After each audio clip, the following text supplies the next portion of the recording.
Salut, je m'appelle Christelle d'ici de la chaîne Académie de la Nouvelle Conscience. Alors, une petite vidéo aujourd'hui pour faire suite aux commentaires du live d'hier où il y a eu pas mal d'interrogations et du coup ça m'a motivée, ça m'a inspirée pour faire des vidéos sur tel ou tel sujet. Et donc là, je vais parler de la notion de couple divin. Alors, peut-être pas comme vous l'entendez, une fois encore, je vous partage ma conscience, mes expériences, chacun en fait ce qu'il veut. Donc, petite vidéo inspirée de Cécile. Merci Cécile, gratitude. Alors, je ne sais pas si ça va répondre à ta question ou ton interrogation.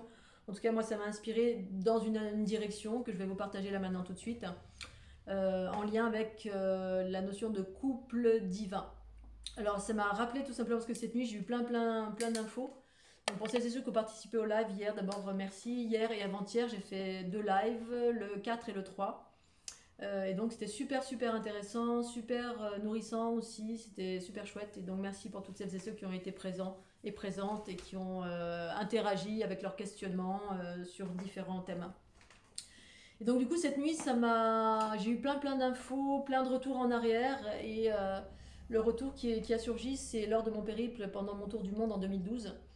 Le premier pays que j'ai visité, c'est le Pérou. Et au Pérou, eh bien, j'ai eu des considérations, des expansions de conscience qui me montraient, en fait, qui m'expliquaient et qui me montraient que l'évolution de couple que le couple allait évoluer ici-bas sur la planète Terre. Alors, moi, j'aime pas faire des projections dans le futur parce que j'en ai aucune idée. D'ailleurs, j'en ai jamais parlé parce que, en gros, j'en ai parlé juste avec ma meilleure amie qui était avec moi à l'époque. Mais outre cela, voilà, ça m'appartenait à moi, c'était une vision, j'en ai rien fait de spécial, je savais pas si c'était le passé, le présent, le futur, aucune idée. Mais je voulais vous partager parce que j'ai trouvé ça très beau. Et puis maintenant que j'ai un recul c'était en 2012 et on est en 2024. Maintenant que j'ai un recul et que je peux, eh bien, entre la vision que j'ai eue à cette époque et maintenant ce que je vis moi, je comprends complètement en fait parce que j'ai intégré cette façon d'être. Et donc je peux en parler par expérience. Mais à l'époque, j'avais eu une vision donc au Pérou, j'étais à Cusco, je me souviens, hein, on était en train de manger à une terrasse et puis soudain une vision. Et cette vision, elle évoquait deux êtres qui semblaient être des êtres de race exogène, qui n'avaient pas de cheveux, qui avaient une tête allongée, très épuré, très long, très filiforme. Ils avaient une couleur bleutée, je crois, bleu clair, très clair pâle. Des grands yeux en amande. Du coup, c'est des choses que j'avais complètement oubliées. En fait, j'avais complètement oublié. Donc, du coup, ça me reconnecte aux êtres bleus que j'ai rencontrés finalement plusieurs années après. Mais j'avais oublié ces êtres finalement que j'avais vus, perçus. Je ne savais pas si c'était moi. J'avais l'impression que c'était moi, mais sans certitude, rien. En fait, je m'interrogeais pas trop, j'observais. Et donc très filiforme avec une espèce de toge. Donc c'était deux personnes qui étaient en couple, qui n'étaient pas en couple, qui étaient en partenariat, qui étaient peut-être en couple, je sais pas. Ces êtres-là étaient des êtres, me semblait-il, plus ou moins asexués, mais il y avait une prédominance de féminin, donc un peu comme des êtres androgynes mais avec des formes féminines un peu. Mais voilà, ils avaient des grandes toges très évanescentes, comme des grandes capes un peu. Et puis ils étaient en train de converser, l'un à côté de l'autre, ils étaient en train d'avancer et en fait ils l'évitaient. Donc ça, j'ai trouvé ça, c'était le côté le plus sympa. On est en train de papoter avec son meilleur ami et puis c'était très évanescent, il l'évitait, c'était magnifique. Très beau, très pur, bref. Et donc ça me montrait cette image-là avec tout un pan d'informations qui m'expliquait que les rapports allaient évoluer et qu'on allait passer de la notion de couple qui copule, voilà, qui font tac, voilà, on rentre l'un dans l'autre. Donc ce qui implique en fait un mélange d'énergie vitale et de conscience, hein, les notions de cœur qui sont en lien avec la sphère, et les notions d'énergie vitale qui passe par le bas, qui est en lien avec les aspects terrestres, animal, notre aspect animal. Et donc, du coup, ici-bas sur la planète Terre, ça fonctionne comme ça. Mais à un moment donné, peut-être qu'il y aura une évolution. Alors moi, je connais pas le futur, mais je voulais vous partager ça parce que du coup, il y a des corrélations maintenant avec ce que je vis. J'ai eu des expériences de cette nature où en fait, la notion d'amour entre ces deux êtres qui étaient en train de converser, c'était que les êtres allaient être allaient se rassembler par valeur et non pas par attirance sexuelle ou de la plastique ou c'était des valeurs, ces deux êtres qui étaient en train de converser et qui portaient un amour l'un pour l'autre, mais un amour d'ordre universel, c'est-à-dire il n'y avait pas de copulation, il n'y avait rien, c'était juste quelque chose de très... C'était de l'amour, mais comme si vous étiez un rayon de soleil, vous dégagez de l'amour, et cet amour est en lien avec la vérité, l'amour universel et la connaissance. Ces deux êtres étaient enfin, en fait, en train de partager des connaissances. Et ça, ça dégageait un amour extraordinaire. Hein, c'était... Et du coup, ça me montrait que les êtres allaient se rassembler progressivement par valeur et échanger ces valeurs-là étant, ça crée une émulsion, alors soi-même avec soi-même, ou à deux, ou à plusieurs. C'est-à-dire, c'était comme un peu des relations amicales, mais l'amitié, c'est quoi? C'est de l'amour, hein, sans le sexe, en fait. Hein. On est en affinité avec quelqu'un parce qu'on l'aime on aime cette personne pour ses valeurs, hein, parce qu'elle est joyeuse, parce qu'elle est gaie, parce qu'elle est ceci, elle fait du tennis, elle fait de l'escalade, tout comme vous. Voilà, vous avez des valeurs similaires, ce qui permet de pouvoir échanger sur des valeurs similaires. Si on est avec quelqu'un qui est trop aux antipodes de nos valeurs, en gros, on risque à un moment donné de, il y a rien qui nous rejoint, hein, hormis voilà, ici-bas sur la planète Terre, il y a les notions de corps, mais le corps, ça fait pas tout. Pour moi, j'ai conscience que l'équilibre parfait dans la dualité ici-bas, c'est le corps et le cœur. Voilà. Mais on sait par expérience que souvent, que le corps, c'est périssable. Hein. S'il n'y a pas des valeurs similaires et puis des projets communs pour avancer dans la vie, eh bien en gros, la relation peut se tarir assez vite parce que on a besoin de renouveau permanent. Et la connaissance, c'est un aspect qui est illimité en fait. Un partage de connaissances, c'est un aspect illimité et ça dégage un tel amour quand on est... Enfin, moi, je suis très empreint de ça. Aïe, j'ai une douleur qui passe là. Aïe, aïe, aïe. Je suis très empreint, très dans cette versée, dans ces notions-là qui sont finalement, en tout cas pour ma part, en lien avec la conscience universelle. La conscience universelle, c'est le champ informationnel, c'est l'esprit. Et puis l'esprit ne se tarit jamais de faire des expériences. Hein. La conscience, elle fait des expériences. C'est pour ça qu'on est incarné dans un chien, un chat, un soubidou, une rose. Parce qu'on en tire des expériences, donc des valeurs. Donc on peut partager ensuite cela, ça fait comment, et ceci et cela.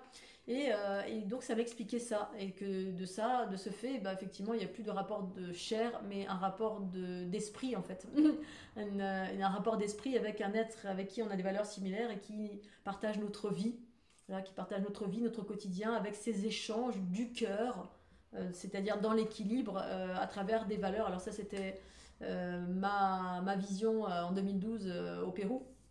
Étonnamment, plusieurs années plus tard, j'ai vécu une relation similaire, qui me fait penser à ce genre de relation. Alors c'était pas une relation amoureuse, j'étais pas en amour, par contre, voilà, c'était mon ami Jean-Michel que j'ai rencontré au gré du hasard et qui au final était un être éveillé mais à son niveau, voilà, et on a partagé des valeurs, des connaissances et ce sans ego aucun.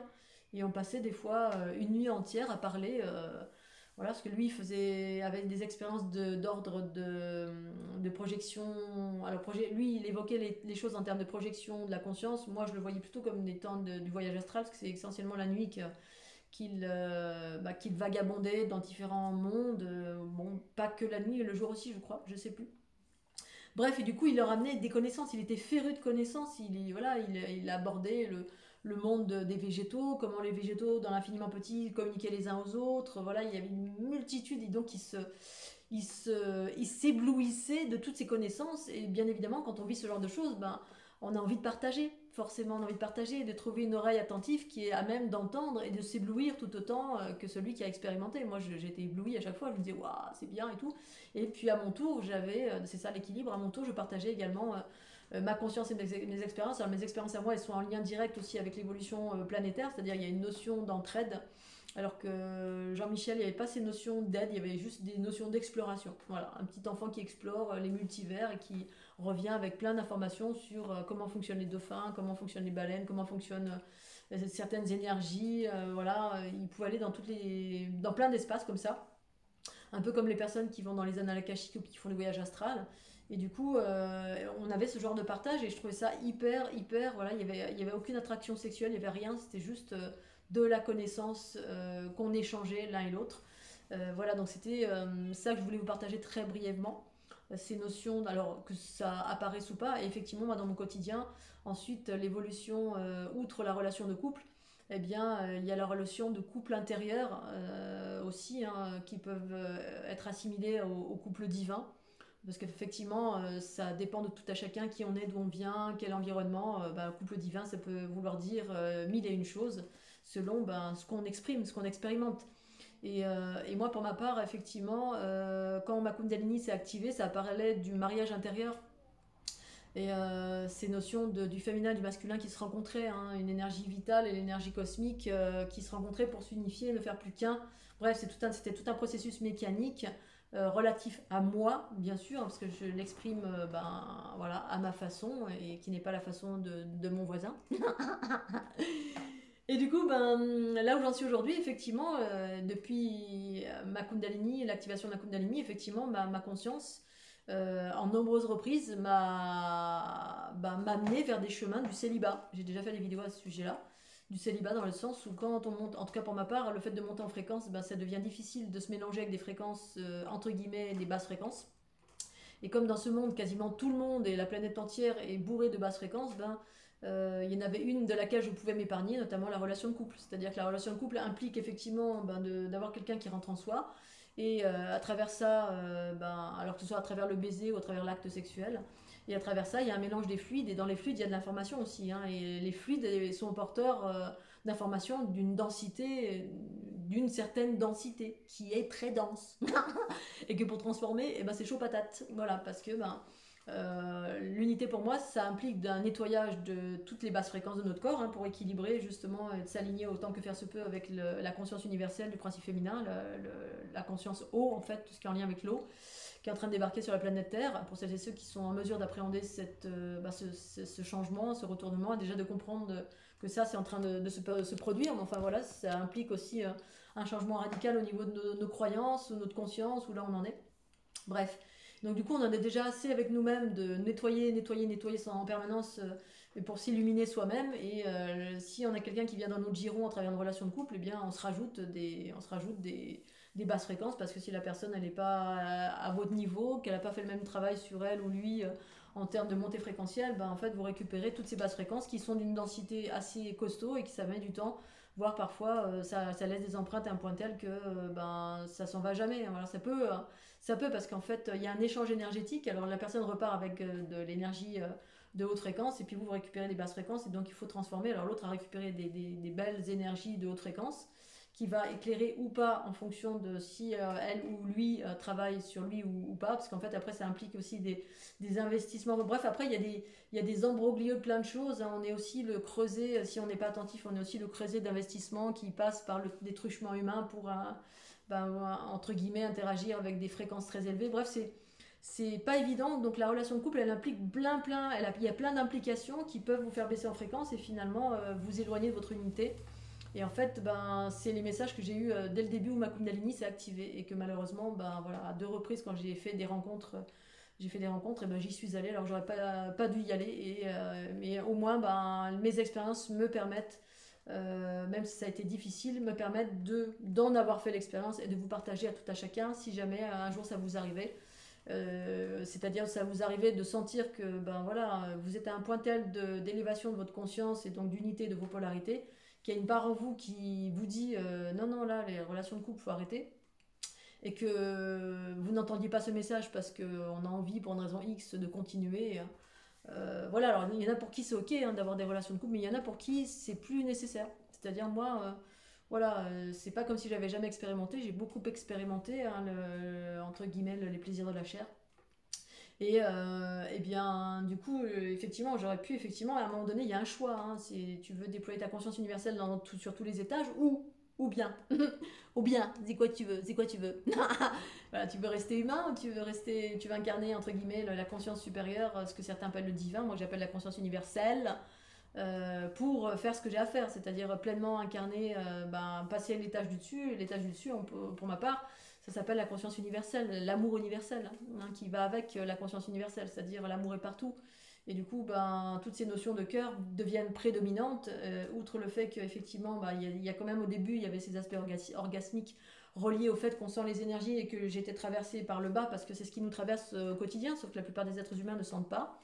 Mais qu'on peut être même à sentir, tout dépend après ce qui nous traverse, hein, tout est relatif, hein. Il y a tellement de plans de conscience différents d'une seule et même chose, que voilà. Mais pour en revenir à cet amour entre guillemets unitaire relié à l'unité en soi, et que du coup il y a une émancipation de la relation de couple parce qu'on ne ressent plus le besoin tout simplement, d'une part, et d'autre part, on a pleinement conscience, pour ma part, j'ai pleinement conscience que c'est allé me polluer, voire ça peut me détruire, parce que quand les fréquences sont très très élevées, voilà, il faut regarder à deux fois qui vient en soi, et moi j'ai même pas besoin qu'on vienne en moi, ça me perturbe, les énergies de basse fréquence me perturbent, et donc voilà, et c'est la raison pour laquelle j'ai expliqué à un moment donné, pour laquelle il y a pas mal eu d'êtres sur la planète Terre qui, jusqu'à ce jour, étaient des guides, voilà, des guides qui ont adopté le célibat, parce que ça a sa raison d'être, effectivement, quand on veut atteindre un certain seuil de montée fréquentielle. Cette montée fréquentielle est plutôt une descente de la conscience cosmique dans le corps, parce que moi je fais comme ça, mais parce que c'est une accélération qui fait que la densité devient plus légère, mais en fait c'est vraiment une descente de l'énergie cosmique qui vient habiter en totalité le corps, ou plus ou moins de façon voilà, soit partielle, soit en totalité, mais en prédominance, et qui du coup vous met en haute fréquence, et du coup voilà, il y a des choses qu'on peut plus faire, entre guillemets. En tout cas, je parle pour moi, hein, bien évidemment. Du coup, ce processus de couple divin n'existe plus sauf à l'intérieur de soi. Voilà, et que du coup, l'amour devient universel, c'est-à-dire à l'ensemble de tout ce qui est, et dans une certaine limite. La limite, c'est justement la limite qui permet de préserver mon intégrité, moi avec moi, quand vraiment les valeurs de la conscience universelle peuvent être bafouées. Voilà. Donc voilà, je voulais faire cette petite vidéo maintenant tout de suite pour ce sujet-là, et puis je vais enchaîner sur tous les autres thèmes qui m'inspirent dans l'instant présent. Et merci encore, je vous fais des gros bisous, puis je vous dis à tout bientôt, et pensez au petit pouce bleu, aux notifications, à la petite cloche, à tout ce que vous avez envie. Tiens, titi, chapeau pointi. Bisous.